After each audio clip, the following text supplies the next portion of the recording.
I'm getting sick of her storyline this season already. Yeah. She's stressing us out. She's tired. Yeah. She's tired to me. Like, she is. Because here's my problem. Cheers to the girls' weekend. Cheers, let's get it come. You better watch those B words, baby. You better watch those.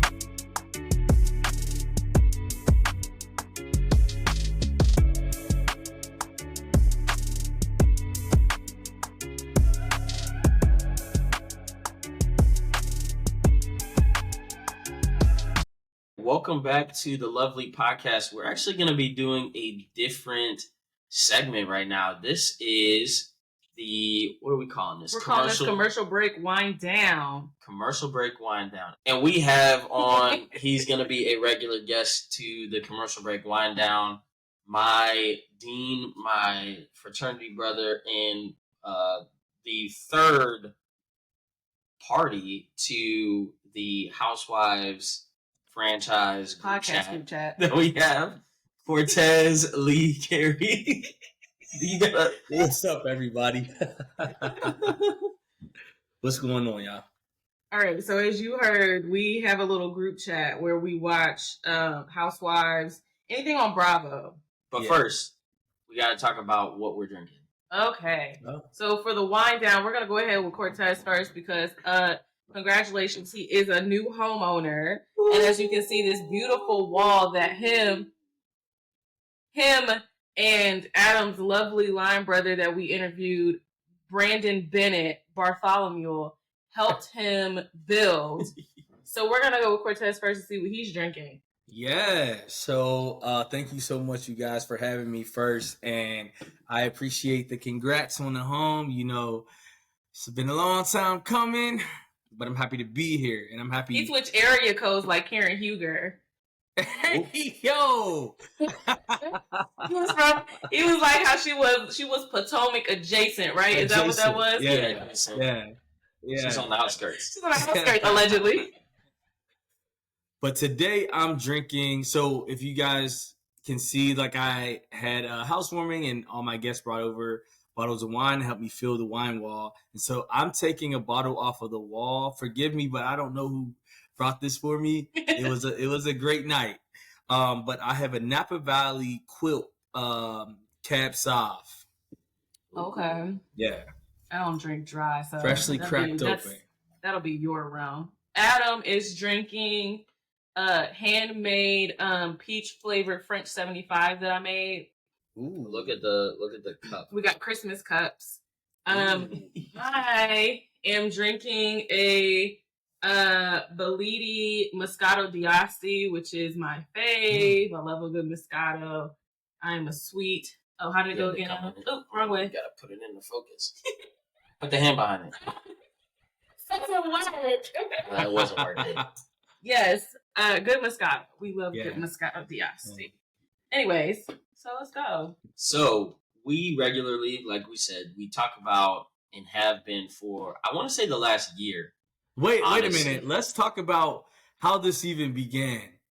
Because I never watched Housewives. Oh, yeah. Okay, so that's true. I was a housewife person. So, yeah, I started watching Housewives first. I got Adam invested into Potomac first. Because they were classy. Yes. Yeah. I started watching Potomac one random day when we still lived in Baltimore, and I was working at Aerotech, and I was working from home, and I would keep my phone up next to me, and I was watching Potomac, and I was like, oh, this is good. But did I start watching Atlanta around the same time?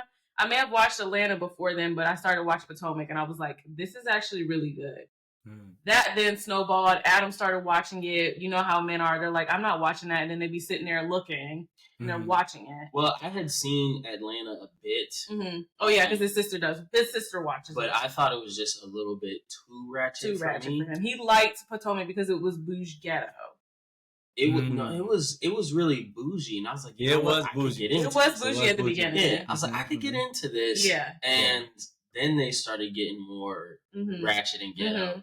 But it was classy ratchet for a while. Yeah. And then when my coworker found out that I was watching Potomac, she was like, if you're watching Potomac, you have to watch Salt Lake City. Kelly told me that. She was like, Yeah. Salt Lake City's only had 2 seasons, and it's so good for it to only have 2 seasons. And then when we started watching it, that next season came out when Jen Shaw got picked up by the FBI. In season 3, yeah. Yep. And then I started watching Married to Medicine because they had already had a bunch of seasons out. I started slowly watching it in Baltimore, but then I really started taking off, I think, in Laurel. Yeah. And I was like, Adam, you have to watch this because these relationships they're actually really good. Like, the husbands and the wives actually do confessionals together. They love each other. It's beautiful. It's Black love. I love it 100%. Food is here. Start watching it. Food is here. Okay, go ahead. Give me a second.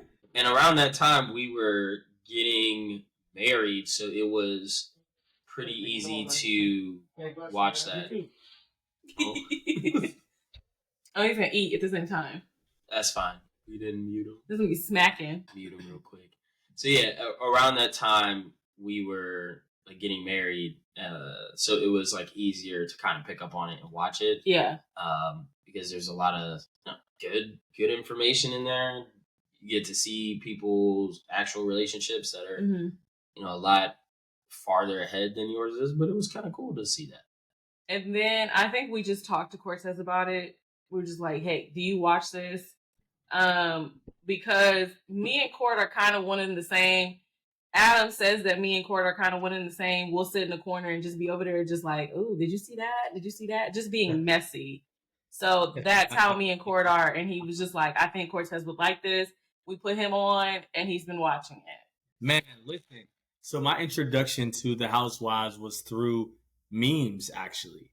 So I had no idea what this thing was, but I kept seeing this lady with this blonde shortcut wig on every single meme up and down my timeline. So that was my introduction. And then like who said that? Who said that? That was everywhere. That was everywhere. So when you guys, I think I was a bit reluctant to start watching it at first. But then Adam, I think you drew me in. I think, like, you and your logic, you and your explanations. Yeah, yeah, it's coming from a man who's saying that they're actually watching women's business. Now, women's business, Patricia. So it's like when you hear a man saying that they're watching it, then you be like, okay. So if a man is watching this, then it's like, yeah. I guess I'm gonna try. Also, just the way, Adam, you know how you are. The way you explained everything that you were watching, it made it seem interesting. Absolutely. I appreciate that. So we're gonna take these interesting conversations outside of the group chat. Well, wait, let's go. I was gonna say we can start with invite people into our group chat, really. And yeah. So we're gonna start actually because Cortez is actually not caught up on Married to Medicine, and there's so much that has happened so far just from the 2 episodes. And we're going to tell him this. He doesn't know what happened. He's only saw a little bit of what's happening, like but trailers, he doesn't really understand. So we're going to get the raw footage of Cortez reacting to all of this. So we already told him beforehand, we love Dr. Contessa down. And we told him Contessa is now a friend of the show. And he was shocked to hear that. Makes no sense. And then whose friend? Whose friend? Sweet Tea. Sweet Tea.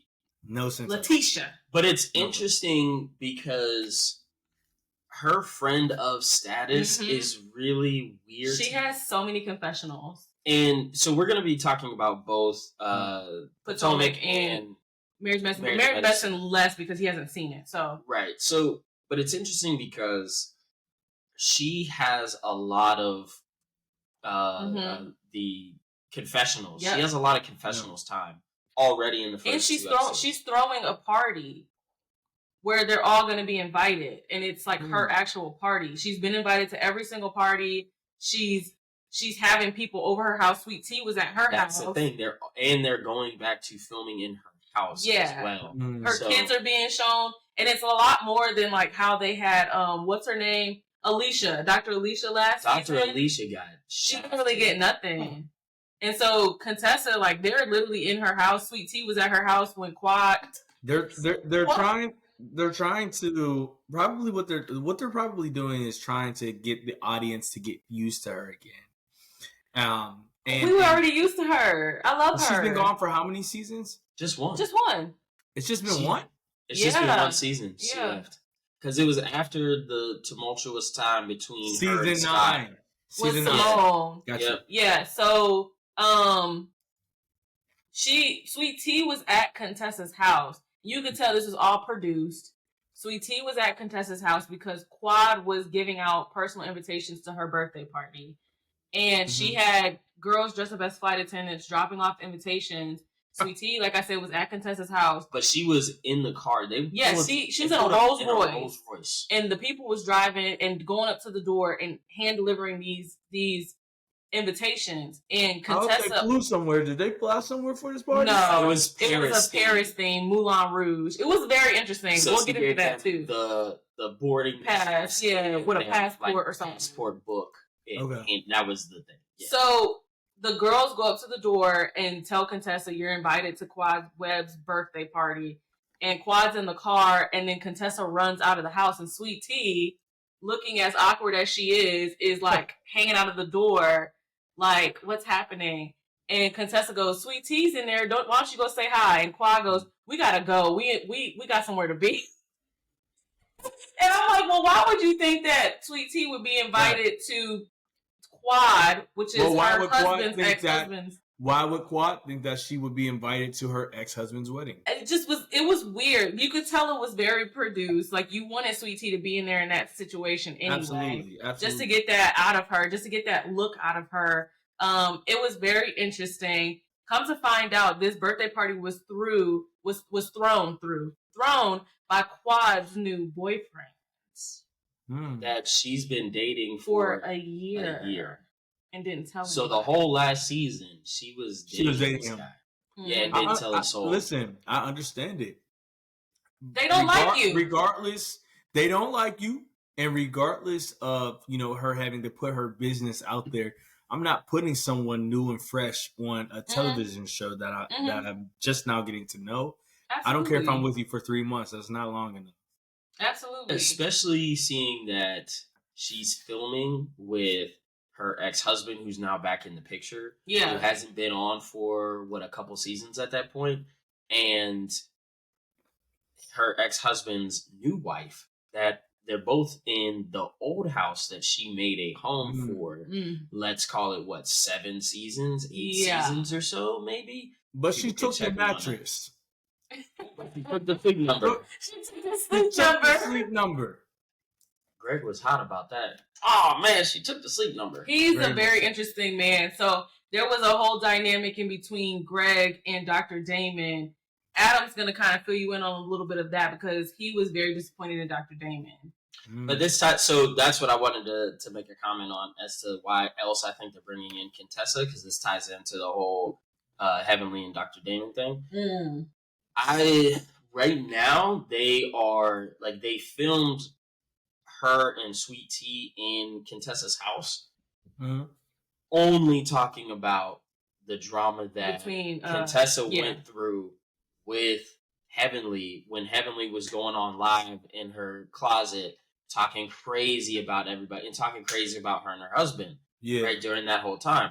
So to me, it seems like you're giving that you're trying to get people acclimated or reacclimated to Contessa, but you're trying to stir beef because I don't think Sweet Tea's storyline this season is going to be that strong without somebody else's help. Yeah. And if you make Heavenly the enemy, you have enough beef there that you can keep it going. Everything else is real quiet. When I tell you it's quiet, Phaedra it's quiet. Like it's weird. They're not really showing Jackie much. Not right now. Phaedra, it was like a weird thing where she had Sweet Tea come over with Dr. G and left Sweet Tea in the pool with her kids to learn how to swim so she could go have a one-on-one with Dr. G. What? And it was so weird. Used to date? Exactly, allegedly. Wait, in a Baywatch. She had on a lifeguard fit, and it was so weird. And then Simone is like, it's a weird dynamic with her and Quad, but Cecil, Cecil loves Quad down. Cecil, let's hold off on Cecil right now. Cecil's interesting this season. So let's go. So Heavenly and Dr. Damon and like bringing in the husbands. Yeah. So because of the whole beef that Heavenly and Sweet Tea had, where Sweet Tea went on live and was talking about how her and Heavenly had sat down, which was actually recorded. We saw that last season. It was talking to her about that when Mariah said that she had receipts and invoices on Dr. Damon. You said you was going up your husband's head with a frying pan. Heavenly said to Sweet Tea that she believed it. So that's like Sweet Tea's whole thing. Mm-hmm. So they throw this like Freaknik party, but they call it Whitnik. It was Simone and Cecil. It's like their 35th year, something like that. Year college anniversary. Okay. So they were like, we were in college back when Freaknik was at its height because they went to Spelman and Morehouse. Mm-hmm. And they were like, we want to redo it in our way. So and they did the damn thing. I'll tell you that. So Sweet Tea walks up to Damon and starts talking to him like, look, your wife is crazy. She shouldn't have been saying stuff like that. And you know how Heavenly is. You know how Damon is, though. No, but you know how Heavenly is about Daddy. But she was trying to tell him, like, I was only reiterating something that Heavenly had told me. Yeah. That she believed what Mariah was saying. Mm-hmm. It was in no way trying to come off as, like, I'm calling you a cheater or anything like that. So she trying to clear the air. Sort of, but he wasn't for that. Mm-hmm. Right? And we know Dr. Damon does not play the drama. He does not play that field. So something done switched this season so far. Then it wasn't really resolved because you remember the reunion for last season. They were in the green room and he was like, Damon checked Dr. G. But then Heavenly's on Twitter talking about how Dr. G isn't well respected in the medical community, going at his profession and his business. So now, like, you trying to ruin my money. Mm-hmm. It's all fun and games when you talking crazy stuff and other stuff. So he's upset that Damon is not standing up and saying, bro, you know me for like 12 years or so, and you know that's not my character. I would want you to go and talk to your wife and be like, you got to chill out. Mm-hmm. And Damon then is in this recent scene in episode 2. He's why like, are you so sensitive? Why are you so sensitive? No way. Not Dr. Damon. Not Daddy. Oh my God. But it's because he feels a way professionally because he feels like because of this whole beef that Dr. G has been turning down patients that Damon's been sending to him. And he's like, no, I haven't been turning them down because of anything personal. Mm-hmm. I've been turning them down because I'm way too busy and I'm one person, bro. Like, I'm very, very, very busy. I have a great... If you can imagine, their practices are going up. Right. So they're on TV. We have a really good problem here. Yeah. And he's like, he was in a confessional. He said, where I would bend over backwards to accommodate him sending me people. It's like right now I'm in the spot where I cannot take anybody new. And it is the way that it is. But yeah, for Damon to be like, why are you so sensitive? Wow. Is the most sensitive husband on us. Wild Scott was sitting right next to him. And they kept flashing back what Heavenly was talking about with Scott and Contessa. I'm like, hold on. Either they cut it out in the editing floor or whatever, but I feel like Scott could have came to him like, because all the husbands did their little confessional. They did a montage of the confessionals. They're like, he was like, oh, Heavenly gets along well with all the wives. And every single husband was like, no, he doesn't. No. That's a lie. So I'm like, all of these husbands have been affected by what your wife has been saying. I feel like you can no longer... You've been on this show for 11 seasons, right? This is their 11th. Yeah, they weren't on the first season, right? Who? No, they weren't. No, they came in what season? They came in at the They came in season 2 because they were 2. They were at the pool party, but they weren't. But they weren't. Right, but they were friends. They weren't at that point. Casted. Yeah. So they weren't even friends of. They were just there. So they've been on 8 or 9 seasons themselves. Mm-hmm. The show's been running 10 seasons. You don't watch a single season back at all. Right. Because you're out of the drama. But when your wife continually does all this crazy stuff, to me, you're in the drama, bro. Yeah. The I'ma stick beside her is real, because there's just no way. Like, there's no way at all. But for some reason, they all had a problem with Contessa showing up to the party, which didn't make any sense to me because she was at every single event last season too. Mm-hmm. She was literally at their wedding. Right. And it was like so weird when she showed up to the Whitney. They were like, everybody was in their confessional was like, why is she here? Why is she here? And she actually went up to Heavenly and hugged Heavenly, and Heavenly was looking at her like, well, why are you hugging me? Wow. And she was just like, it is what it is. So we'll have to see how that unfolds. It's going to be very interesting. Yeah. I love the Dr. Heavenly, Dr. Contessa.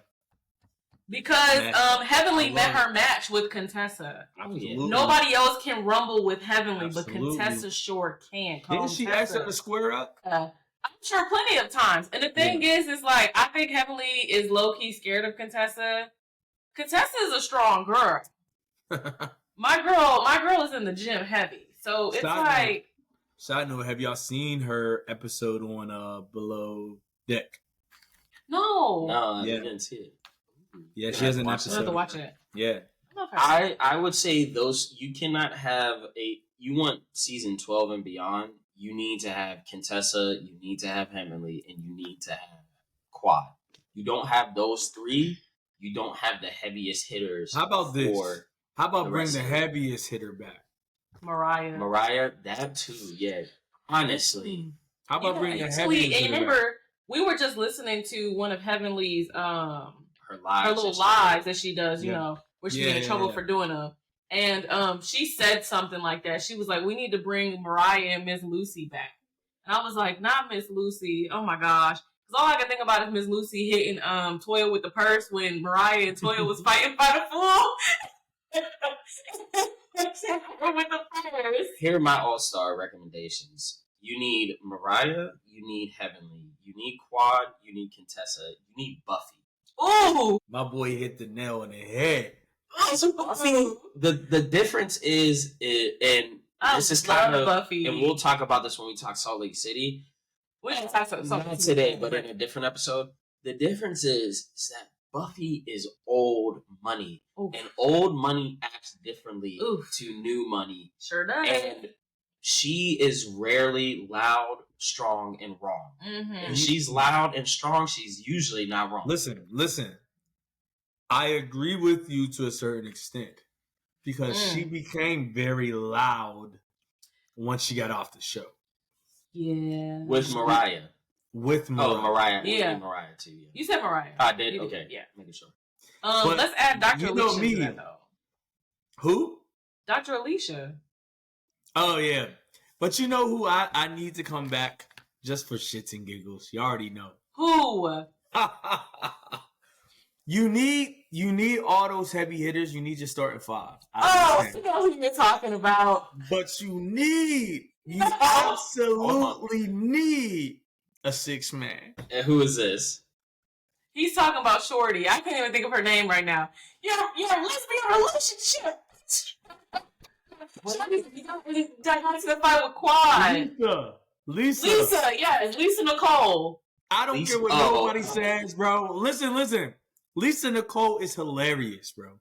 She's hilarious. She's an easy target, but she doesn't back down. She doesn't back down, which makes it 10 times funnier because it's not good enough. Because she's terrible. I will say they got the watered down version of Lisa Nicole when they put Anila on there. Oh yeah, yeah. And I would trade you Lisa Nicole for what was the girl? The girl that fought Toya. Yeah, she was talking about you're wearing Champion, and she was pregnant. Girl. Yeah, she was a heavy hitter. In there. I would put her. We didn't get much of her, but I could have. She would have been good TV. I think she would have been. She would have been fine. Speaking of Toya, she is very quiet so far this season. Oh yeah, they've had. Are they buying another house or building one? Didn't I say that? They're building one. Yes. Oh. But we don't know about it yet. It was something that Heavenly was talking about that's going to be on the show this season. But they are building another house, but they are quiet. She's pretty quiet as a mouse over there. I just want I want a good season where I don't have to hear about their sex life. That's it. It's too late. They already started. They did. They started immediately. Their first scene in their house was like 10 seconds of introducing them to the show. Was about sex. She was like, "Do you want breakfast?" He was like, "I already had some." And then goes and slaps her butt. Like, I'm like, it's forced, my boy. It's forced. It's like, here we go. Right. Yeah, we understand. But anyways, that's kind of what's happening over there on the Married to Medicine realm. It's not much. It's real quiet right now. It'll kick up, but we're really here to dive in. I know. We're here to talk about Potomac because my oh my, has there been a shift change? It's the Potomac is in retrograde. That's what it is right now because it's crazy. You think so? It's interesting. I'm not gonna lie to you. I think the first couple episodes were very lame duck. Really? Yeah, absolutely. I thought I mean, if you're trying to pull in new viewers with those first couple of episodes, you probably lost them. You know, because if you're one to like hear about the show, you already know bits and pieces about like the main characters, their OGs, if you will. Yeah. Giselle is not showing up how she once did. We gonna get into that. So that's what we're gonna talk about. We're gonna do our character development right now. So we're gonna talk about for Potomac. We're gonna talk about the people that are on there now and how they were last season. You know, what do you like? What don't you like? What's going on? So we're gonna start with the OGs first, but we're gonna start with Giselle Bryant. Giselle Bryant, the beautiful face. Beautiful, very gorgeous. I would say that Giselle to me she's a hibernating bear because especially this past episode you keep poking her, but we're just gonna go from last season, and I said this while we were waiting for this new season. Giselle has to she has to lean into something else and come up with a different storyline, and she has to change her persona. Right, and she has to change her persona. Her children have been less so filming with her, and because they're getting grown and doing their own thing. But she no longer has Robin. So what are you gonna do? Because the other half of your messy crew, Green Eyed Bandits, is gone. So I mean, you have Ashley, who's always been trying to Ashley's not a real friend, right? But she's always tried to want to be in the in girls crowd, like Mean Girls. She's kind of she's not Gretchen. She's the other one. To be like, it's a 30% chance. Already Karen. Ashley's kind of like Karen to me from Mean Girls because she wanted to be in so bad, but they just used her for what they needed. They would just give her a little bit of the mess, give her some crumbs, and send her out to go to Dr. Wendy and talk about the Osu stuff and all this other stuff, and just be like, "Here you go, here you go." But now she doesn't have that. She doesn't have her weapons, so now she has to be a nice person. And I also think because of her dad passing away, she's a different person. I think authentically she's a different person. That was a lot for her, most likely. I kind of like it. I do too. To be honest with you, I like it. I like Giselle this way. We're only gonna go from last season. So last season, I didn't care for her really at all. I was calling for her resignation. I was too. I wasn't a big fan of her. I just feel like, just in general, I think what the issue is, and I love my girl down. If Candace would have still been here, I don't think Giselle would have been as nice as what she is this season. I think her and Candace, that feud was just starting to get up to be a lot.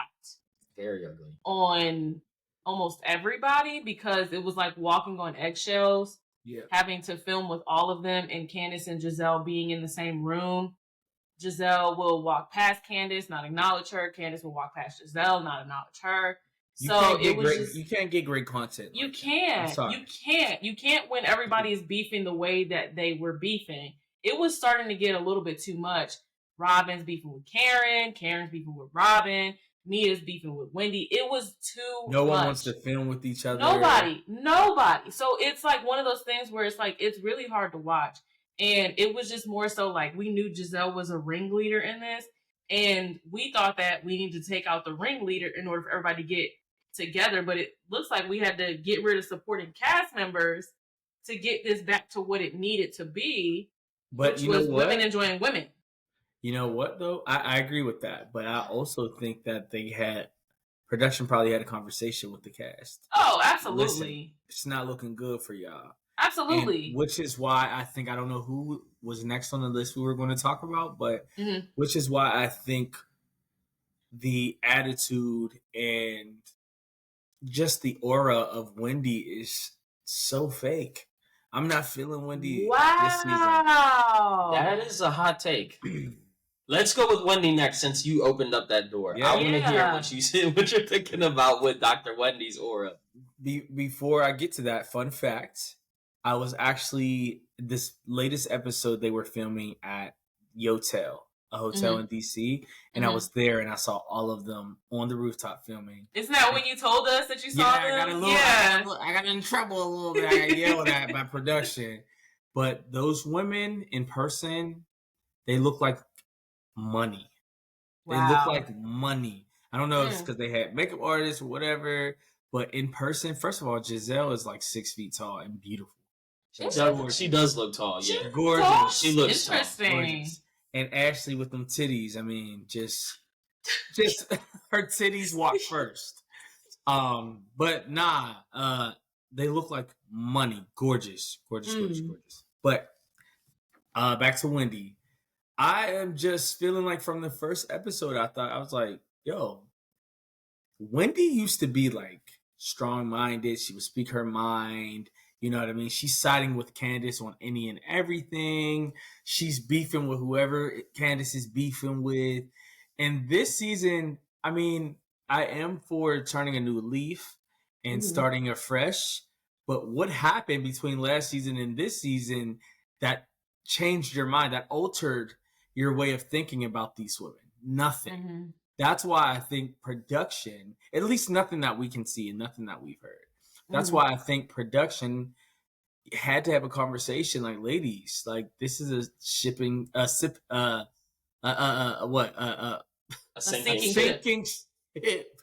Damn, this shit is good. So let me ask you, so you don't think that it had anything to do with her, you know, turning 40, being a lot, you know, wiser among her years, or, I mean, even the fact that she's forgiving and they're like, you know, mending fences with Eddie's family. You know, it's like kind of... People are going to hate me for what I got to say about that. Ooh. I don't think it's genuine. You don't?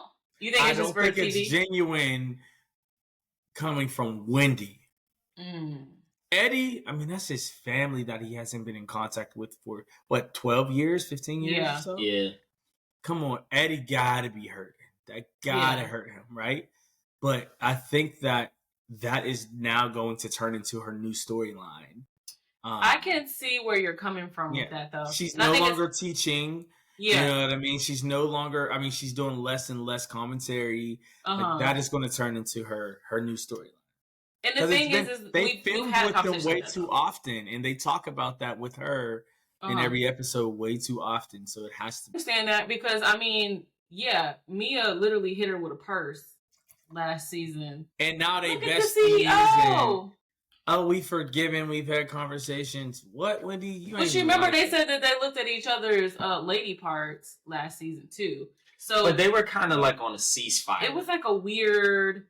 But we've had this conversation before though. I have heard you say, you know, how you felt about Wendy in general. So I'm not too shocked. But I think we're also forgetting that we've had the conversation where we said that none of them are all truly friends. No, I agree with you on that. No, they're the only ones that were truly friends were Robin and Giselle. Oh yeah. We've said that before. So now we're gonna go to Karen Huger, the Grand Dame. My girl. I'm getting sick of her storyline this season already. Yeah. She's stressing us out. She's tired. Yeah. She's tired of me. Like, she is. Because here's my problem. Yeah. She is trying to stay so mysterious. Mysterious and like she's just a chill girl. I really can't say much of anything. And it's not like the internet sleuths had to do a lot to find this stuff. This is public record of what you did and what you did not have based on the law. It's black and white. Well, I can't really talk about anything. And when I'm done, I'll be able to speak my truth. Here's the problem. Your truth does not supersede the absolute truth or the real truth. Yeah. The real truth is that you were intoxicated. We ain't gonna speak on it. She can't speak on it. We allegedly. Not allegedly. It's out there. No, it's allegedly because she got money. We ain't got the money she got, and she could go to courts. I ain't doing all of that. But we know what because hasn't this happened before? It has happened allegedly. Before. But what it's telling me is that they're not as well off as we keep thinking they are. The money's not moneying; it's drying up a bit. Because how was it last season? You had a driver to take you everywhere, and now Ray's got a driver. I'm not coming at people's pockets. However, This is the thing. We all know the Grand Dame is going to save lifted face to keep up the appearance. Absolutely. Being excellent and the Grand Dame, and the mayor of Potomac. We already know that. So her not talking about her situation is not surprising at all. No, in fact, she's always like that. In fact, when it happened, I knew damn well she wasn't about to speak on that. Like, come on. But it's that she keeps... Go ahead. And if you notice, she brought in her nephew, or was it her cousin? That was her cousin. Yeah. She brought in her cousin with the tears, and then she brought in her daughter. To try to make it seem like there's something else that may have happened that night that we're not aware of. Yeah. Like, Karen, you my girl. I love you. I love you the most, actually. But cut the shit. No, facts. And I mean, it's just the fact of that's how she is as a person. Her image is that's her. And for her to go to the judge and say, hey, is it possible if you guys don't show any of the actual dash cam footage of what happened that night? And they say that's denied. Yeah. So you're trying to keep what actually happened under wraps because you don't want these women to have something against you. Right. They already do. They're already saying all this stuff, especially Mia B. Line be saying, you asked us to take you to all this extra stuff. So there's something that's going on. And this has been a topic for seasons of past seasons. Like that night when it was all, where were they at that lake and they were all in the room getting high together. And she started spilling all the tea. And they were like, oh, okay. But that's the Grand Dame for you. Why I also say she's tired is, why is it one of the first scenes that we see of you this season is you're in a, like, if we're talking the image of the Grand Dame, you're in a, like, breakfast spot. Oh my God. Right down the street from that pissed me off. Yeah. It's in a strip mall. Like, it's in a little rundown strip mall. And then the waiter goes, she never comes in here and orders alcohol. She never. And Giselle's like alcohol. Looking at this place like, do y'all even sell it? And then the ladies in the back like, what? Like, again, his business. Very much scripted by Karen. It's got a good facelift from that, but I'm like, there's no way that unless you're really, like, there's really a different problem that we're not addressing here, that you're just going there, and maybe you have a taste, maybe they got the good, but... So, and then she said they go there for pizza, her and Ray go for pizza. But I'm like, that food didn't look all that great, to be fair. It didn't look like it was crazy, like, it looked like one of those hole-in-the-wall spots that is really good food. Yeah. The Lucas is better than that. That's what it looked like. It looked like a rundown Pamela's. You know what I mean? Screaming. Right. But it's just like how she's acting as if she just got out of rehab and she has to get driven everywhere and she just sits down like this. She couldn't go anywhere. She had to go down the street. Like, Karen, come on. I'm like, Karen, come on. And it's production. I love it though. I love it. Every time they get food, messy. Yeah. Every time they get food, they always only do her or her drink order. And they only do her drink order. That's it. And I'm like, are y'all serious right now? At the rooftop, deck 11, she was like, I'll have a ginger ale. Ginger ale. Right. I'm like, they only focus on her drink order, nobody else. When the chef came out when she was at dinner with Raven, none he's for like, me, please. I have a white wine for you. I have 2 glasses. She's like, oh, that's lovely. Oh, that's lovely. But not for me. For me, please. Can we talk about that? Like, you flew in your daughter for a couple of hours to film a dry segment that was her defending you. If we're not talking about your health first and foremost, then they're not your friends. That's what she said. Absolutely, they're not my friends. You are 100% right, baby. How about you? Gravy. How about you go and check your mom on camera? Now check that. Because the kids that check their mom on camera is Giselle's kids giving her the business. Like, nah, that wasn't a good look for you. Them kids that wasn't a good look for you. You can't cook. You can't dress. I was like, oh my God. Yeah. They let her know. Like, please leave us alone. I'm sorry. I'm going to have to be on Giselle's side with this. You know, I just thought about something. And the fact that we've been saying that Giselle can't dress when there's an actual non-dressing person on our screens, it's Ashley Darby. Wait a minute. That's Cortez's favorite. You're going to his favorite. Wait a minute now. Wait a minute. Ashley, I liked Ashley at the beginning because I truly Ashley believe... can't dress. Listen. I'm addressing that whole white ensemble that she had at Wendy's party. I'm addressing both things that y'all said. Adam said that's my favorite, and you said she can't dress. That's her girl. Nah, that used to be my girl. Okay, all right, I'll take it back. Go ahead. That used to be my girl. I just could not. I think it was season 6. I was just like, yeah, I can't deal. I can't keep rocking with you, Ashley. Come on now. Why is she wearing hot pants? This is the thing with Ashley. Your head, Adam. I see it. Hot pants. It's weird. This is the thing with Ashley. Ashley has great pieces. Ashley, especially in her confessionals. But it's never 100% there. It's them wigs. Ever. First of all, the one wig, the bob was I could see the braids in the confessional. What Mimi said, go on, wig, bye, wig, go on. Go on. Man. She be in them confessionals with her mama's wigs on. This is crazy. But also, that's actually not that bad. This is horrible. That's not as bad as what she usually be wearing. That little ensemble that she had on at Wendy's thing. The white could have been great. I think the jacket was way too open and revealing. Fact, she could have taken one button. She could have buttoned it. No, she could have taped it a little closer.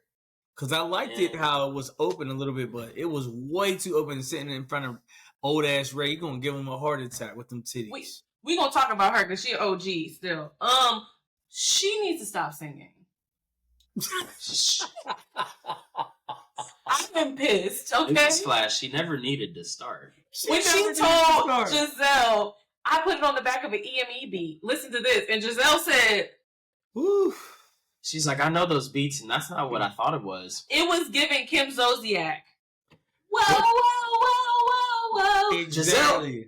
Giselle is beating these women up in her confessionals, though. Let's talk about it. What did Wendy said? Oh my God, where's the auto? Oh my God. Ashley swore up and down Candace couldn't sing. Oh. Yeah. And Candace, that girl can blow, okay? This song that she just performed at that GNA event, I said, please. First of all, please to GNA. I'm over it, bruh.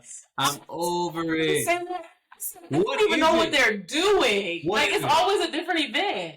Yeah. It's a clothing brand it's a disguised clothing brand, with causes. I don't know. I like the direction that they have pivoted towards, though. I do like the what is it? Athleisure. What is it, like health, wellness type of thing? Yeah, I like That's that. what they're doing. It's just like sense, especially for Ashley Darby. Yeah, it does. I was just a little bit more shocked that Giselle was kind of in it because we know Ashley. She works out and stuff like that. I haven't really seen Giselle work out because Giselle is more business minded, so I think that's why. Plus, you got to think the reasonably shady. I don't think that was Robin's idea, and if it was, Giselle was probably, my guess, the one that actually brought it together to really be monetized and make it legitimate. I feel like, because also, if you think about it, she said it.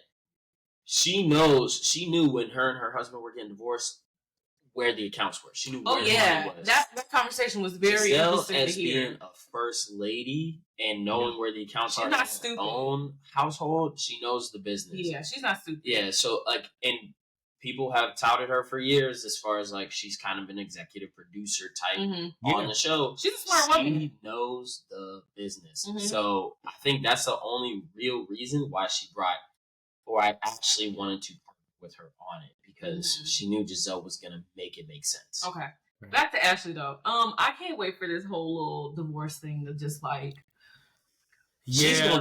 So where do you think she goes from here? Yeah, exactly, Adam. I don't know, but she needs to stop letting her kids sitting on the damn counter all the time. She's gonna drag it out like one of our other favorites, Kenya Moore. Has been dragging out her, and this is the only cameo I'm gonna give to her. She's been dragging out this divorce for like ages. It feels. Y'all, but it's not her. It's not her, and that's my. It's girl. Mark. It's him. It's not her. It's but him. your storyline, I feel like it gets tiring when your storylines are involved. No. Remember Candy? Yeah, remember Candy spoke out about Kenya not getting the storyline she deserved with her hair salon. Yep. The show not really supporting and backing. They're not pushing that. They want to hear that her stuff. Divorce. Yeah. She don't want that. So but with Ashley, my girl. Exactly. Okay. Yeah. With Ashley, it's just like, I know Uncle Lump can't take no more hearing about that divorce. He been listening to that for God knows how long. This man's been tired of them since they got married. Since before. The way he hugged her and embraced her when he was like, it was like he wanted to shout hallelujah. She's over there crying. She's over there crying. He's over there smirking like, well. This man has been praise dancing in his house. Uncle Lump is over it. Kind of glory. He's Shully Gully and Mercy. The man is. This man's trying to speak in tongues over this divorce. He's like, dang. He is in his prayer closet every single day. And the only topic in his prayer closet is their divorce. Promise you that. You know, the only thing I can ever think about whenever I think about Michael is that video of him with that drink when he was laughing. Something about him. And he was out here pinching butts. It's crazy. But I'm happy. I hope that she gets this like taken care of. I think she's gonna take the alimony. I think she's gonna negotiate for higher alimony for her silence. I don't think that she's gonna go the public route. I think that's just the razzle dazzle for the show right now. But I think Michael is going to pay. Oh yeah, she does. Michael's gonna pay. She's very open about the fact that she needs it anyway. She said it plenty of times. You know, especially with her buying the house, that wasn't he like he signed for the house or whatever. Yeah, but I think she was over exaggerating with that shit. You think so?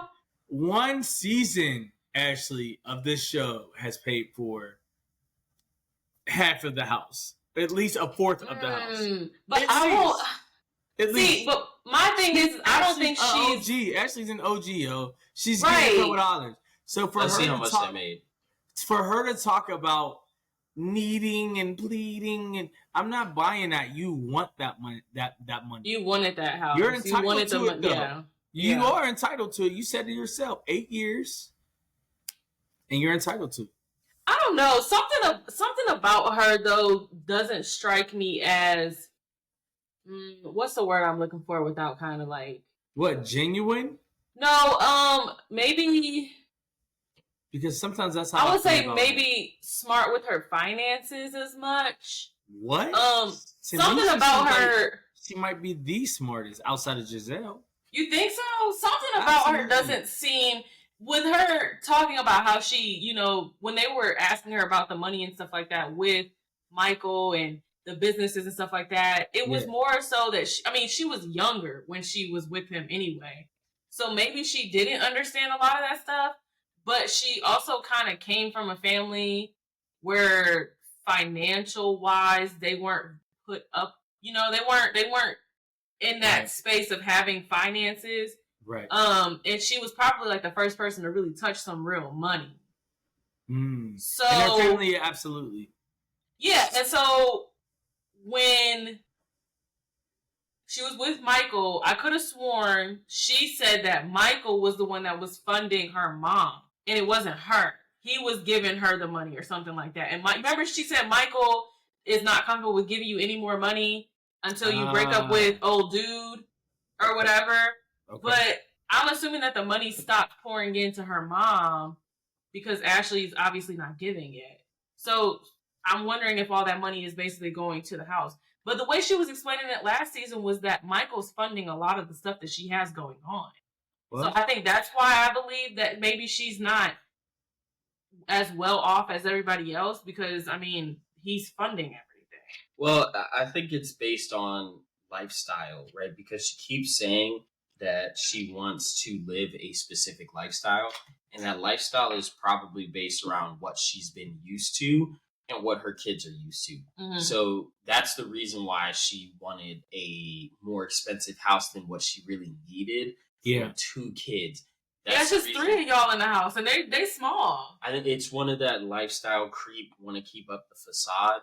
And I feel like if she would have gotten a smaller place, she would have likely been like the laughing stock. It would have looked like a backslide. It would have been like Monica off of Salt Lake City. Right. Yeah, that was interesting. Even though she could have gotten like Robin, she could have gotten a very nice townhouse, a very large, nice townhouse, and would have been cool with Look at Marlo and her 2 sons. Mm-hmm. Look at Marlo. Mm-hmm. Right. With her and her 2 sons. The only thing I found online was her estimated net worth is about $4 or $5 million. But they don't really have anything as far as what they're paid per episode. It's actually kind of hard to believe that she's an OG sometimes when you think about it. I forget sometimes that she was there the first season, but I'm like, oh yeah, that does make sense, I guess. Mm-hmm. All right, let's move on. Let's talk about Mia. Dumpster fire. Mia is trying to secure not only her bag for the next few seasons, but her friend's bag. And I think she's failing miserably. She is. She is. She just posted something today where she basically alluded around the facts that she's going to be on Love and Hip Hop allegedly. That's what she needed to be. That's what she needs to be. I don't like this storyline. We were just talking last night about it. I feel that she keeps using Gordon's mental health as a way to save face in this conversation about Ink, Gordon, and her, and make the women see that he's the one that has the problems and it's not her. But they're seeing right through that, and they realize that Mia is the problem because they know that she doesn't tell the truth. And it's like, you still aren't telling the truth. But she lies about big stuff. That's it's so weird. You don't lie about small things. Like trying to say that Chris was hitting on you a few years ago, and you said, oh, that was just a jab. Insane. But like you maintained that was real. And he's like, I never met you until this show. So where are we going with this? But like her saying that every single time that like Gordon doesn't agree with her, she says that he was having a manic episode. Yeah. Like, I don't understand that. I don't think that that's fair for him. That's not fair for your kids. It's not fair for anybody that's involved in that. And it makes no sense to me. Weaponizing somebody's mental health issues when he's not filming enough to defend himself is foul. And then honestly, the way that when he does film, the way that it's edited doesn't even really help him out at all. No. And I think Mia is one of those people who had a great opportunity to get on the show. She was married to someone who was wealthy, well off, and happened to know Karen allegedly, right? Mm-hmm. And was brought on as, I think she was trying to keep up that image. Yep. And try to maintain, some sort of hierarchy in the show. Like, I think right now, I think she feels like she's like one of the OGs, one of the girls, but it's and like she's not. You're not. You're not. Mm-mm. And also, Mia, everyone knows you lie about everything. Not even just big shit, but little shit. Like the whole shit. I'm still not very clear about what happened between her, G, and the best friend. That Jacqueline said it though, and it's like that's the thing. And the thing is I thought from the previous season when Jacqueline was on here, I liked Jacqueline at first. I liked her. I don't like her. Do not like her this season. I don't like her this season. I don't like her. I can't stand her this season. I don't know if we're shifting to Nah, we still on Mia. Okay. Well, when we get to her, I got a couple things to say. But yeah, so she went off on Jacqueline again because Jacqueline was like, well, I was there at the pool when Gordon and Ink were taking shots. You remember Mia was like, you a fake ass friend. Like she went off on her, and I'm like, you never had my back. You never had my back. I was like, are you kidding me? Like what is happening here? How else was she supposed to have your back? Exactly. I thought she had her back. That's what I said. How was that going to look? She just told you. She just told everybody what happened. She told everybody what happened, and it still makes you look bad. Like it still makes you look stupid. You put yourself in positions to look like an idiot. And I'm just tired of this like whole paternity test thing. When you have the money to just go get it done, just go to CVS and go pick up one of those, swab that baby's mouth, swab Elf on the Shelf's mouth, and see who's the father. If you don't pluck that little boy's hair and put it in a little tube and pluck and send it in. First of all, if Kevin Hart don't take his ass to Love and Hip Hop, that's where they belong, yo. That's where they belong. Seriously. Wait, did you call him Kevin Hart? He did. Oh my god. I'm just not understanding. He looks like G, so my guess is... I said that. My guess is that Mia's got a type and they all look like Ink. The other baby daddy don't look like them, though. Oh, you seen him? He don't look like them. She posted a picture. He don't look nothing like them. He don't look like them. But Ink and G... I called that. Ink I said looks like the younger version of G. Of Gordon. And I think she went after G because he looked like Ink, but he just had more money at the time. That's my opinion. Yeah, I don't know what this is. I'm just like, why are we still talking about this paternity test? Just go take it. It's not that bad. Yeah. You'll go do it. You'll figure it out within, an hour or so. Boom, you're done. You have the funds. You can do it. She's trying to, because you said Potomac is in retrograde, right? She's trying to become the breakout star because there's a vacuum. Right she had that already. She's been there, done that. There's no need to try to do it again. But there's a vacuum. There's a vacuum of the messiest person kind of star because Giselle has clearly said, I'm going to be... New leaf. Right. I'm going to sit back and I'm going to chill out. And the only mess you're going to hear from me is in confessionals. I'm going to serve y'all mess like Toya in confessionals. But I'm going to chill out until you really push me. And that's it. Now you leave, and Robin's not there. Wait a minute. You just tried to come on my girl, Toya. No, not in a bad way. Yeah, Toya. No. Toya will say whatever she says in confessional. She will say it to your face. To your face. Sure. She will. However, what I'm saying is Toya will sit back because Giselle's saying it too. But Toya will sit back until you push her. She will be the sleeping bear until you poke her. Then she's like, all right, I'm activated. You don't woke me up now. Now we go. It's go time. Don't back down now. You had all that smoke. Don't back down now. That's how Giselle's playing it right now. So since Giselle stepped back, Robin's not there. You don't have Candace. So that triad of mess is gone. Mm-hmm. There is, and Wendy and Giselle have squashed the beef. Wendy and Mia have squashed the beef. Yeah. There is no more mess to be made. You know who's going somebody to has to step into that place? You know who is? Who? Jazzy. I see it now. Okay, I got some. I have some feelings on Jazzy. What I would like to say is Jacqueline and Mia, and it's evident by last episode with them doing their own little picking out the ugliest stuff for Jacqueline anyways. That was horrible. That bob. First of all, I actually fuck with the bob. I fuck with the bob on Jacqueline, and I fucked with the striped outfit for her. It looks she's her the outfit she actually came. Oh, that she came in. Yeah. I like that on her. I think she needs to. Go ahead. She needs to wear things that actually fit her. I think that's what I said. I said she doesn't wear stuff for her body type. Yeah. She needs to get stuff that actually fits her the correct way and, get it tailored and do all that stuff. She's very pretty. Don't get me wrong. But. Did you see Jazzy? Yeah. The face gave, not the body, the face.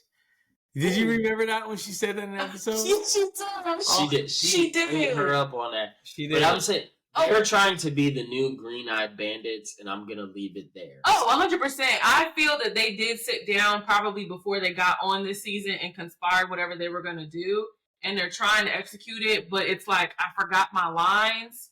What am I supposed to say next? Who are we supposed to be going at right now? I snowballed it to you. You missed the shot. Are we going after Giselle or Karen?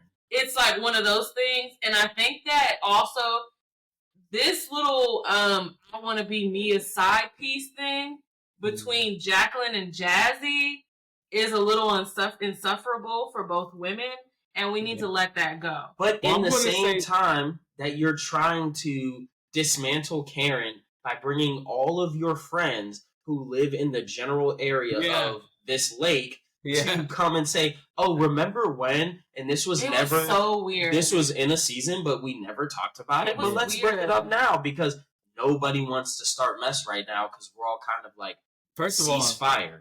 First of all, Mia can't hold water. No. So if you think that actually happened and she ain't saying nothing, please. Okay. And my thing is, though, also going back to Jacqueline real quick, I don't know if y'all have noticed, she kind of gives that she wants to be Mia low key. Like with certain things that she does. I'll say, for instance, this whole situation with her ex-boyfriend, baby daddy, or whatever who he is. Mr. PP. Mr. PP, him. Wow. It's like certain things, like bringing him around. It's just how she acts or like with him when Mia's around. It's giving how Mia is with Ink or how she was with Gordon. Let me tell you what she's giving. She's giving, I know I solidified my spot. So she didn't. But that's what Jacqueline has never acted like this. Ever. No, she hasn't. Ever. She acted like how Jazzy acts. To me, it's giving, there's a space for someone to fall in line and become a main cast member. Yeah. And that's mine because I've been a friend of the show for how many years now? I had this tea on G and Mia. Me and Mia fall in, fall out. Here, and they don't even give real friends a champagne glass. But and that's the thing. That's why I said I feel like they sat down and conspired everything that they were going to say before they got on.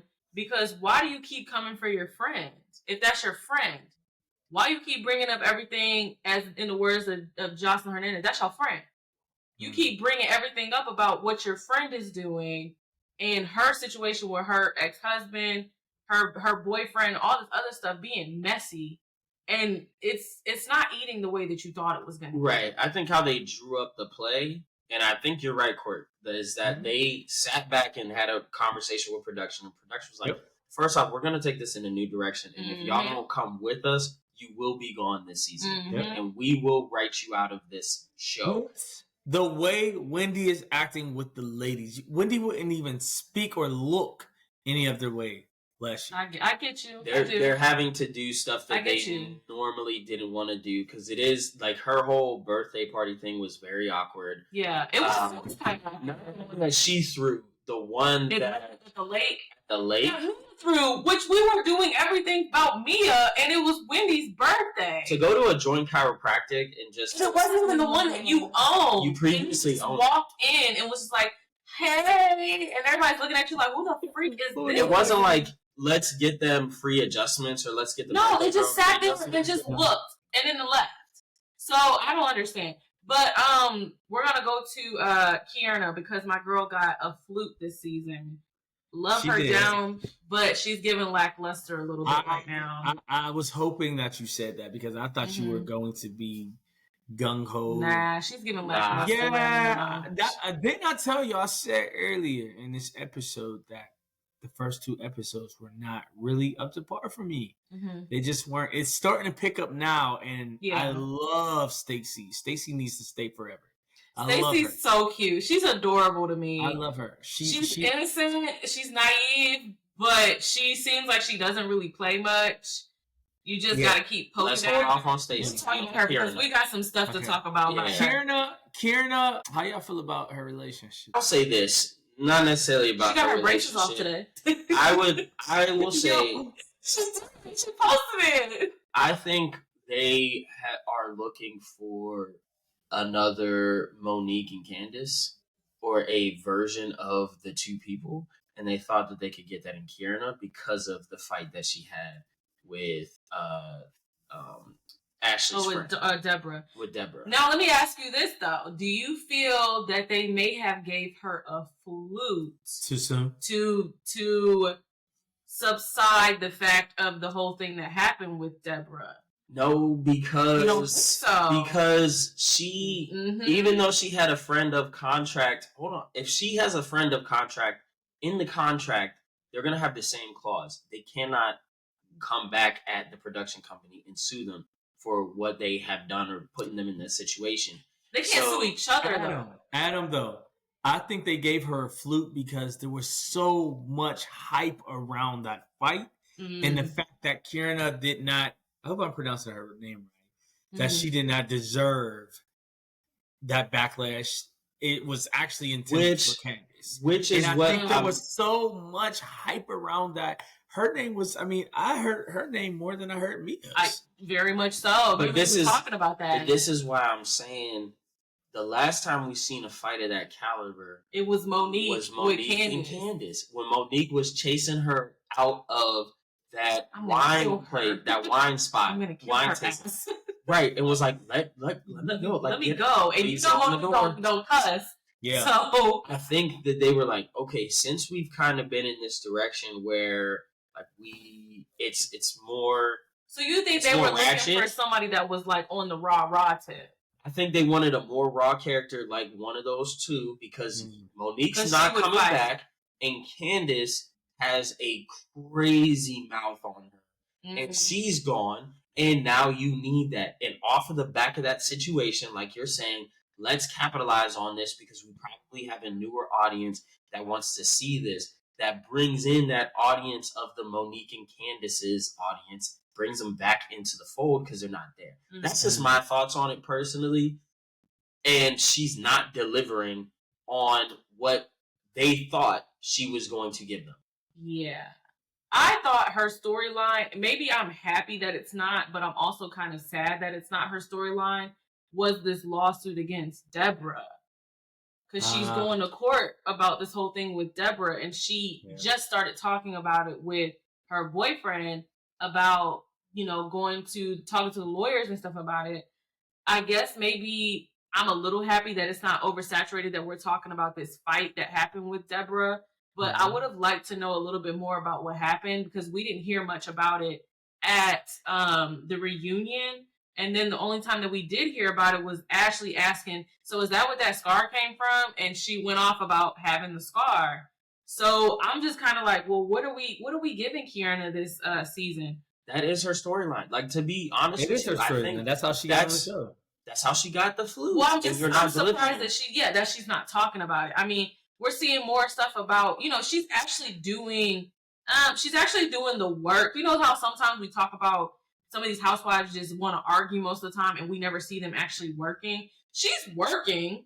Like, we see her working with her boyfriend. Well, kind of. She dropped that Chick-fil-A off and then sat down and was just like, okay, she has her own business. She has her own business and stuff. So we kind of see that. But I guess I would want to see a little bit more about her business because she did just launch her skincare line, I think the season premiere, and I went online to see her skincare products, and I was like, ooh, Kierna, girl, you gotta have some coins to buy this. Oh, God, yes. So I'm just like, kind of like, well, what's kind of happening with, skincare business? Your boyfriend a little bit more. But you did ask about their relationship. I mean, that's the only storyline we're gonna get out of her. It's How a do she y'all got But he feel wanted about to it? know, how do you feel? He wanted to know how you felt about the relationship. Like, what is it giving? Because I could say where it's kind of giving, but I think I'll be wrong if I say that. But go ahead. It's kind of giving. You got a couple $. It's to me, it's It's giving giving Sweet Tea and Dr. G. I was gonna say Did Dr. you hear the G. shade? I was gonna Did you say hear Dr. Jazzy G. shade? I was gonna say Dr. G. I heard and it, but Quad. Jazzy can't talk. I was gonna say Dr. G and Quad. You want to know why I can say Jazzy can't talk? Because she's a fellow flight attendant in group chats, allegedly. Mm-hmm. Go ahead. It's Dr. G and Quad to me. Ooh, that's actually really good. It's Dr. G and Quad with the quiet as kept Dr. Damon. You know, she didn't even kiss that man on the lips when she saw him. No, there's like zero affection there. She kissed him on the cheek. I don't kiss Adam. But on the I cheek. thought that was like an awkward when The she went to the whole- doctors, right? The whole scene Yeah. was awkward. Yeah.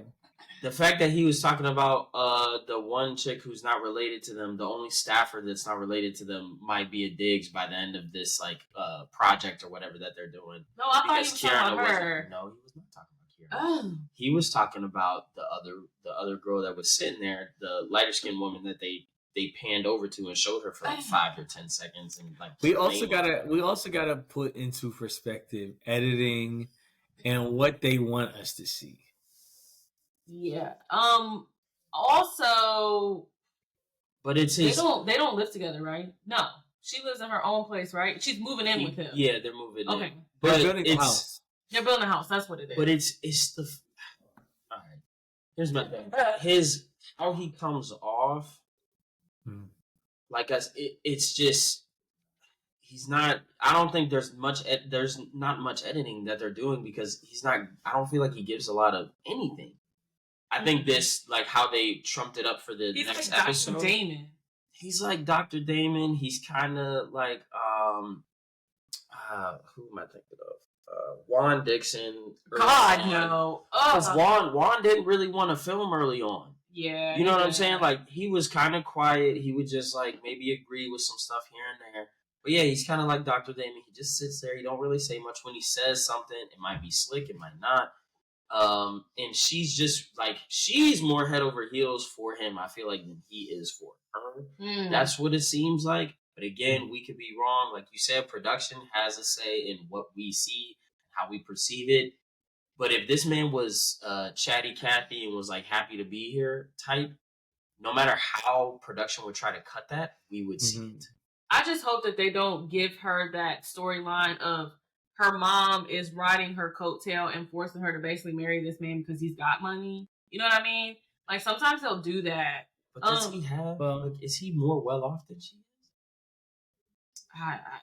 Well, he's a licensed clinical social worker. You know, I'm a social worker, so right. It depends on his practice, how well his practice is doing. Does he run a practice? But he has a nonprofit. He has both, too. though.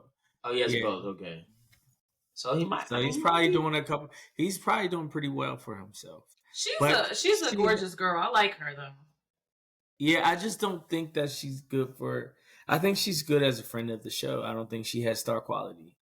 You know, She's shown us. So I don't think she's Potomac. Main what would character she be? Status. Atlanta. What main character? Nah. Atlanta. I think she's great for Potomac. You think she get eaten up on Atlanta? Absolutely. Because Atlanta's no holds barred. Like, we are crazy ratchet over there in Atlanta. Like, we're not prim proper at all. We have never been. If she's not best friends with Drew Sidora is eating her. You think so? I think Kierna could hold her own over there. I think it's classy and she belongs at Potomac, but I think she belongs as a 12-year friend of the show like Marlo. I think with her profession and the way her profession is kind of set up, it seems like she would be better. I think she would be best with Portia. I think she could be messy. I just don't think that though. I don't think her man would want her to be over that Atlanta, messy no. because I also that don't think is she's messy fun. territory. She's not Really? funny. You know, Portia is a fun girl. Yeah, Portia don't know how to sit down. But let's talk about Jazzy. Yeah, I want to hear your thoughts. That whole thing about her allegedly being the side piece, and she was explaining it, and they're looking at her like she's truly Mia's friend. 2 and 2 doesn't add up, Jazz. People did some internet sleuthing, and his page is private now. The boyfriend, his page is private, but he did have Christmas pictures with I think that was his fiance and their kids, the same time that she said that they were dating. So technically, she was allegedly the side chick. I think what happened was he more than likely lied to both of them.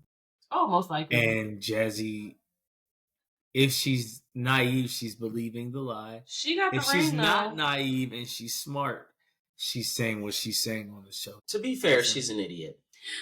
Let's just put it out there. Because knowing what you know now and trying to maintain it, first off, you're not even maintaining the right lie. Which story are you telling? Yeah, which us? one is it? Because they did that flashback to when she told Mia.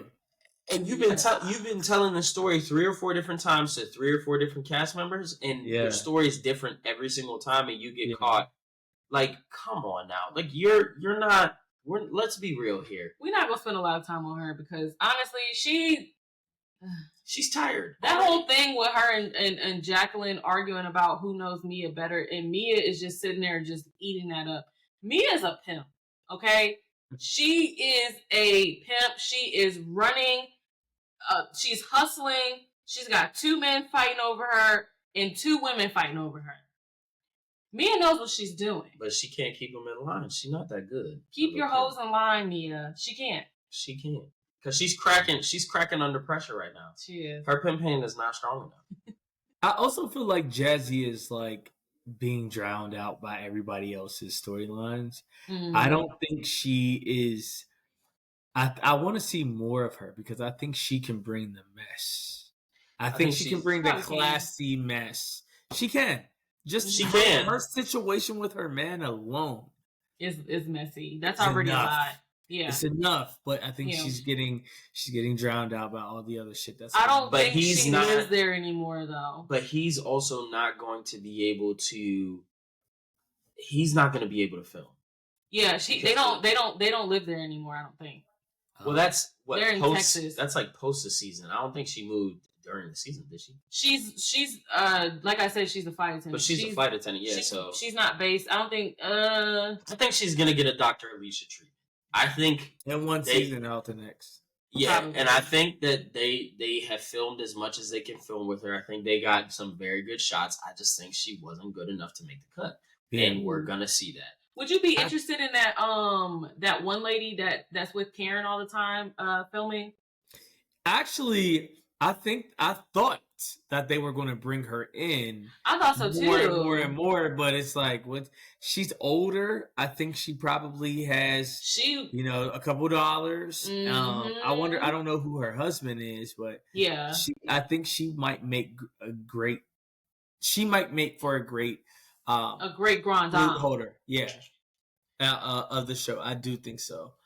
I'll see. I want to make that determination if she gets more speaking because I think she's been on the show plenty though. Plenty of times, yeah. It's not her first season, right? I just don't think what is going to go from a kind of quiet-ish. Bring her instead of keep bringing Charisse back. They need to keep Charisse where she's at. Because she be fly. She was fly a couple times that I saw her. Charisse. Who? Charisse? No. Oh, the lady, yeah. She's definitely fly, but I just don't know what kind of other mess she's gonna. I was so sick of Charisse. I'm like, please stop bringing this lady back. So we have your girl, Stacey. That's my girl. Kenya 2.0. She looks just like Kenya. Every single time I see her, with no booty, a romper.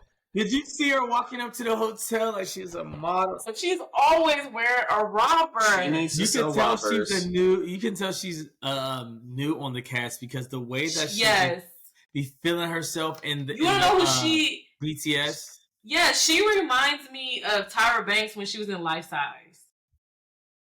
I can see it. Like Life Size, like the Barbie doll. Yeah. But you can tell she's real QVC. The thing is, I think she's very transparent. I think she's very transparent, and it's so good. Even with that's good TV. Even with the boyfriend who is the best friend who is oh my god interested in women who. Okay, yeah, I'd like to ask you about that because you, my friend, you can talk about this. So two things that we think that he may be either one, he is gay fishing, or two, he is trying to get some publicity into whatever his next adventure would be, and he's only really using her to get screen time. We said 3 too, like that was just like a paid thing between both of them. Like they just agreed. Well, that kind of falls into 2 for me. It's like it's a partnership. I don't see Stacey really doing that, but have a storyline early on, and for him to get some publicity that he clearly wants. Mm-hmm. So, but we want to ask from his mannerisms and everything. So mannerisms don't mean shit to me. You can be the most effeminate man or have the most like feminine mannerisms and still be a straight man. That's nothing, right?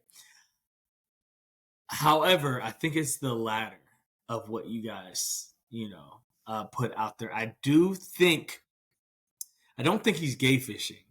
Okay. I don't think he's gay fishing. I think he's being himself.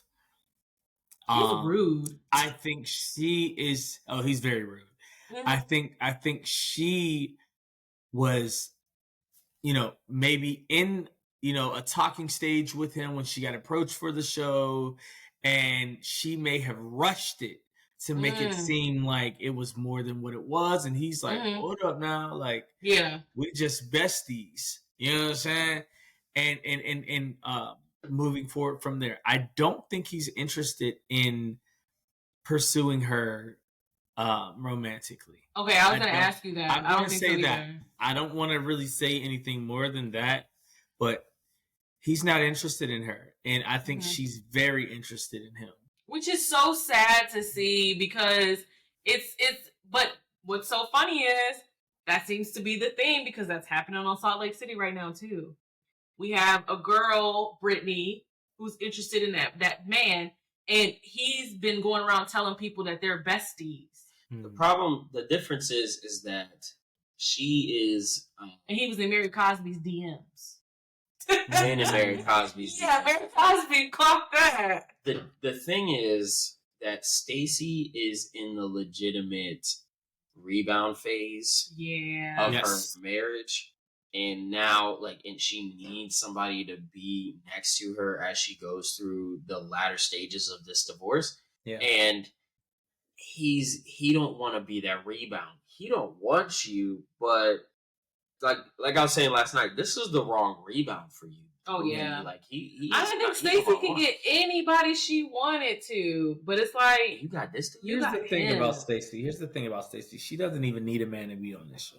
No. I think she has enough star power, star quality that she can be on the show as a single woman.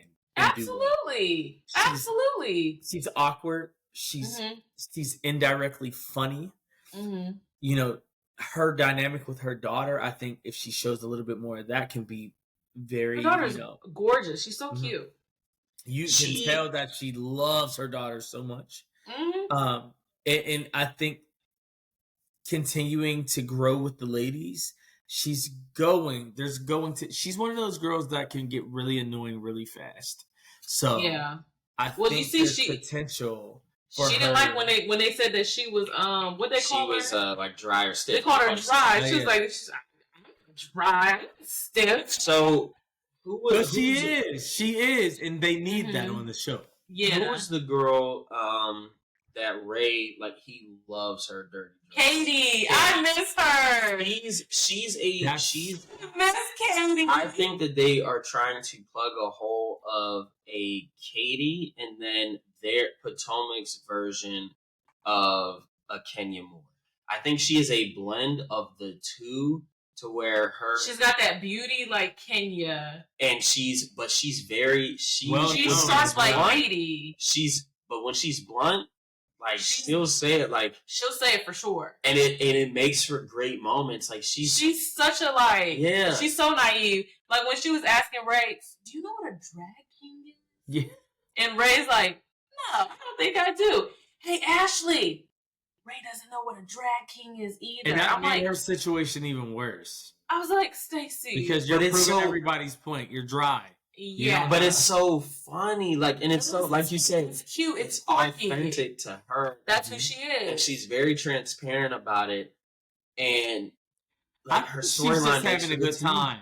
Oh, she's just having a good time. She's happy to be on the show. She's like one of those women that you see just dancing on the floor with a cup in her hands after like 3 sangrias, and her shoes are kicked off. She's having a time.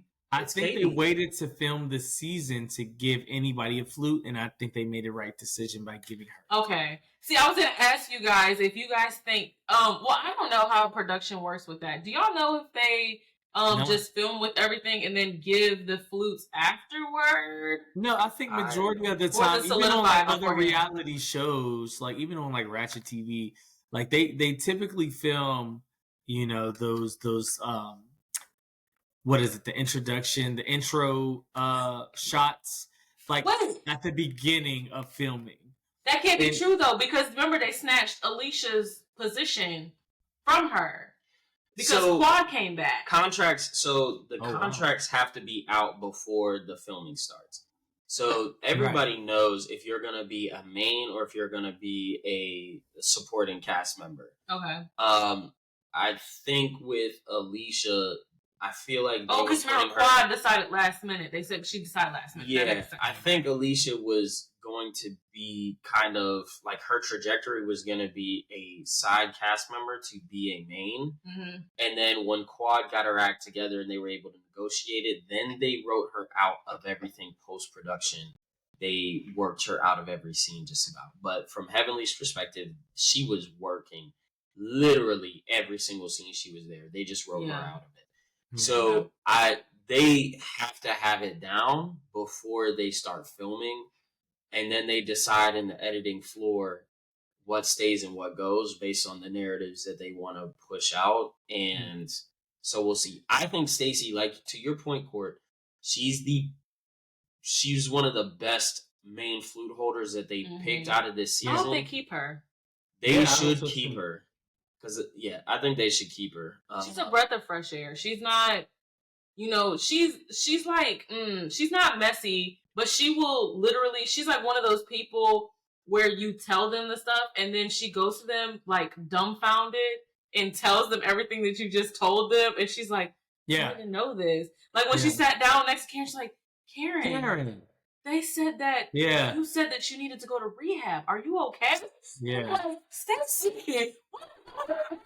And she doesn't see anything wrong with it because she's just going to the person to check on the person to make sure that they're okay. She's accidentally messy. And it makes for great TV. You can't be mad at her. You can't be mad at her. But she beating them up. Yeah. She, for sure, and I hope that she does a little bit more. Remember, she eat Ashley up a little bit because Ashley was spilling the beans on her man. Yeah, but I think also with going back to what you think happened in that backroom conversation, I think Stacey presents a dynamic where they all can rally around her because seeing that in the last episode where Karen, where Giselle, where Ashley sat her down and they talked to her. Then the second scene that they had after mediation, her first mediation, where then Wendy was there, they were all that was so interesting. And they were having very open, honest, and raw conversation about the fact that you didn't know that this man had stuff in your name was crazy. That was wild, but like you can't get rid of her. She has at minimum 2 seasons on her contract before they go to renegotiate. That's what I think, because we're halfway through the season now. You're telling me that every episode she has confessionals in every episode. There's no way that they can. It's fresh. Her stuff, her divorce isn't gonna be probably wrapped up and finalized by the time they get to the end of this. I'd be surprised if it's wrapped and finalized before Ashley gets hers wrapped and finalized. But even still, even if it did, we then get to see, because her husband was wealthy, he was how her life plays out. A country dude. Yeah. How that plays out afterwards. She's no longer with QVC. She had a great run there, 20 years or so. So she had a whole career there. What does she do next? On the backside. Yeah, she's very interesting. She's not like I said, her little rompers. She wear her little rompers. She's like a toned down, classy woman. She's not gonna be super. She's not like Karen, how Karen wears the extravagant things in her confessionals. I don't know if y'all noticed, but that dress that she bought at Karen's friend's store, she was wearing it at her first confessional. Oh, what? That red dress, she was wearing it. And I was like, oh my God. But she's not like the rest of them. She's not super, I'm going to beat my face to the gods. I'm going to be wearing, I'm Gucci down. First season. We're going to see. I don't think she's going to be like that. The line of work that she was in didn't call for drag queen makeup. Yeah. It called for everyday beat. You everyday beat. You can wear nice jeans with a nice shirt type of thing. Or rompers. But I think if you're wearing your rompers, I'm telling you. If she doesn't launch a business and sell rompers, she's lost. She had her daughter in a romper. Didn't she have her daughter in a romper? Yeah. With Ashley? If she doesn't, and that's the other thing. Wendy needs to sell sunglasses. Oh, yeah. She comes in different sunglasses. She needs to sell that, and Stacey needs to sell rompers. If Stacey doesn't get on top of this and start selling those, she's going to lose out on an opportunity. Man. I just can't wait to see what's going to happen for the rest of the season. Honestly, the one thing I'm not looking forward to is watching Ashley Darby hump the floor as a drag king. Terrible. I'm not invested in that. It's just her life is just so boring to me. Anymore. She's without just like Michael Darby, it's boring. She's grasping at straws. She came in on a bang, and now that she doesn't have Michael Darby, I think about that time when Giselle and Robin walked into her restaurant and they were arguing on the side, and Robin was in her face like a pit bull going in, and I'm just like, we're losing recipes. What happened? Ashley's gonna be like Candy. Like, she's just gonna Candy burgers. Film. I mean, be small. And just kind of be trailing. The rest of her time on the show is just gonna be boring and trailing. Candy got boring after, and that's why I'm hoping Toya checks in, because we could only take so much of Todd and Candy's sex life as the storylines for Real Housewives of Atlanta. I couldn't do it. And that was the whole season that they did where she was going into the selx work. Yeah, it's not sex work. And adult industry, not sex work. The adult industry that she was going into, and that was okay for a season, and then it's well, what else are you doing for the whole show? You're not doing anything but taking up space.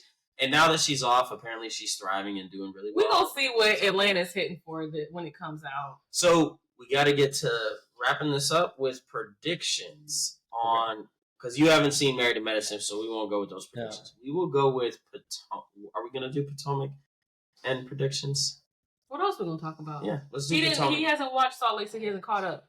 It's getting good on Salt Lake City. Adam, I think, prefers Salt Lake City over Potomac right now. I did see that clip with Mary and her son. Wasn't that sad?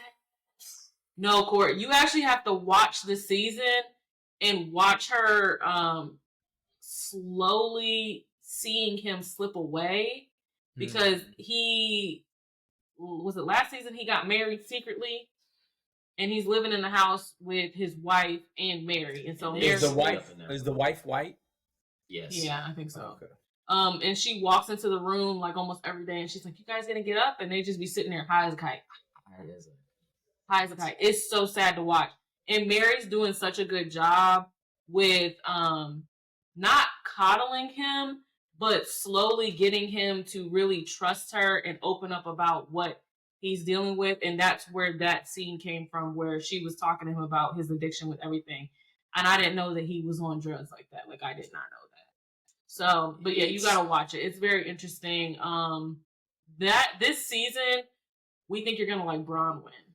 Salt Lake City is in their meteoric stage right now, and to me, they are. And we will talk about this in another episode when we, or probably the next episode. But to me, they are showing the other Housewives like they're keeping the Housewives franchise alive, in my opinion. Talk about money, because they are doing some interesting stuff in the storylines, and the drama is there. Nobody's missing. Like it's like you're standing. Even their newbies. It's like you're standing 2 feet away from the bullseye and you can touch it. Like they're always hitting the bullseye on every single episode. I have not seen. He's gonna love Bronwyn. When we say old money, she's old money, and her husband's old money. But the fact that you were able to fly all your friends out on private jets and pay for their trips back home, you're old money. That man's got money. We'll talk about that next episode because I got too many thoughts on that. Yeah. But for Potomac, Cortez, what are your thoughts? Your final thoughts? My final thoughts: Wendy is for sure going to use her family as her main storyline. Ashley is not going to finalize her divorce, and if she does, she is not going to be able to talk about it because she's going to run away with that moolah, as she should. Stacey is going to come back and be a star of the show. Love her. Yeah. Karen's going to come back. Karen has to come back. You know that's. You think so? Yeah, Karen's going to come back. And I hope this whole court proceeding is like finalized and she can actually be the grand dame we all know. She just seems so like in a shell, just scared. Because she's trying to portray, what did she say? She's trying to give innocence. Yeah, she's giving innocence, right? She's trying to give innocence with that Wednesday Addams outfit. It was fire. Wednesday Addams, I right? liked it though. It was fire. Jazzy is not coming back next season. Jacqueline may not come back next season either. Mia's ass is going to be held to the torch. She might not even come back next season. She's doing a lot of lying. And Giselle, you already know Giselle's coming back. Who do you think is going to get first chairs? Oh, Mia, for sure. She lied her way to the top. Mia's going to get first chair, and Karen is going to get first chair. This Karen, like, most of the time she usually gets first chair. Or she's either right next to Giselle. Yeah, typically. Yeah. I'm going to be very shocked, but I think I'm going to throw in a small little, If Stacey eats up the way that I think she might eat up after watching the little blip from the rest of the season, she could most likely swipe first chair away from Mia. The only reason why I'm saying that is because Andy doesn't like to give what's the words I'm looking for? He doesn't like to give kids who had temper tantrums incentives. If everybody is not rocking with Mia, he won't give her what she wants, which is first chair. I don't foresee that happening. And Stacey's a really good add-on, like we've said. Therefore, I wouldn't be surprised if that's maybe the third person that we think would probably get first chair. I don't see Mia in first chair. I don't really either. I see her in second chair. Yeah. Maybe. I don't see her in first chair because she could have let her storyline just speak for itself and not necessarily played victim, but played I'm a little bit more confused and I'm just trying to figure it out. Come along with me as I do this. And she's tried to manufacture her story to the point that it sucks and that everybody... It's when you start getting on social media to do damage control and that starts ruining all stuff. of your castmates are just like, this makes absolutely no sense. She might not come back next season. She might not. Or I think she has another season in her. I think they sit her down and they're like, look, don't ever do that ever again. Please don't ever do that again. And if you do it again, we're getting you out of here quick, fast, and in a hurry. I think, though, because of the stuff with Gordon, the aftermath of their businesses, and now that they're getting like separated and divorced and stuff. Unfortunately, she has a season or two left if she doesn't act like an idiot. But I think that they will quickly relieve. They're going to call her out for her lies. And I hope they put her. They do that at the reunion. But that's if Andy is actually pushes it, because usually sometimes he doesn't. They need to have somebody that's not biased actually doing the reunions. Like when they had Nikki do it and she ate all of them up at the reunion. I think they need to bring Nikki back. Yeah, to be honest, but that's a whole nother subject. I don't want to hear anything Nikki is talking. I don't want Nikki's life. Oh, whatever. We won't talk about that right now. But I agree. They need a secondary person to go ahead and do that, to actually dig into the beef and the mess. We'll send Cortez. But yeah, actually, we'll send Cortez there. But yeah, that's my hot, I guess, prediction on that. Jazzy's gone after this season. I think Jacqueline, unless she changes it and turns it around and distances herself from Mia in a way, it makes Mia the enemy. Jacqueline doesn't have a spot, or she solidifies a forever friend. She already did that. Remember, they all had her turn on Mia when she kept crying that one season.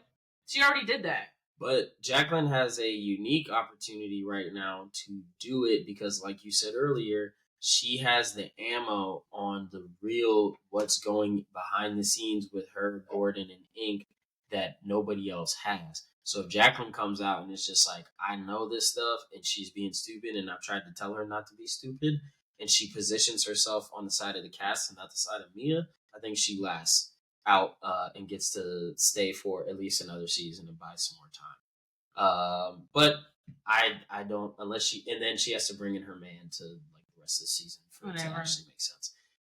Other than that, that's what I don't see. Grand Dame's first chair. Mia might be second chair. Kierna's got an uphill battle. Otherwise, she's gone next season, in my opinion. Or I think they'll give her a second chance. Yeah, she gotta. I think they downgrade her. I think she gotta turn it up. I think they all like her. They like her. They like her, but she don't make good TV right now. She's a great person, but she doesn't make good TV. If the situation between her and her man that they're showing us is going to happen next episode is actually good and worth the ratings, she will be able to stay. If not, and it's lukewarm, then she's not going to be around. Has she not gotten into that fight? No, they're not giving her a wedding special. Had she not gotten into that fight, she wouldn't even be on this season. She would not have a flute. And I think that I don't think they'll fully get rid of her. I think she gets demoted to a friend of that she gets offered, and it's on her to take it or not take it. And if her pride says, I'm not going to take it, then she's gone. We'll see. Well, we know Robin's going to be on Traitors, so this season. Oh, is she? She is trash. Robin's gonna be trash on Traitors. Anyways, Traitors comes around. Y'all don't get him started on Robin. He don't like that lady for TV. But that's been that's the first episode of Commercial Break Wind Down. You almost got a full 2-hour episode there. Right. Like I don't think we've done a full 2-hour almost episode of our own like regular segmented podcast. Cortez, you will be a regular. We will have you on. For more shows. We're gonna text you because I think the next one we need to talk about that Netflix show, but we'll text him on the side because we got Meech to watch it too. Savage Beauty. It's an African show. It's fire. Oh God. I gotta get on. Meech put us on, so we can probably do it with Meech. Each episode's like an hour or so long. Oh, it's good. It's good. Oh yeah, and I heard there's like 40 episodes each season. No. It's like, it's like 6, but it's 2 seasons so far, and it is it's fire. It's fire. Yeah, he has to catch up with Salt Lake City too, guys. So yeah. He's got some homework. I got some homework. You got some homework. All right, good brother. Well, we'll have you on for more Housewives drama and talking. Until next time, everybody, we will see you on the next Commercial Break Wind Down. Bye. Bye.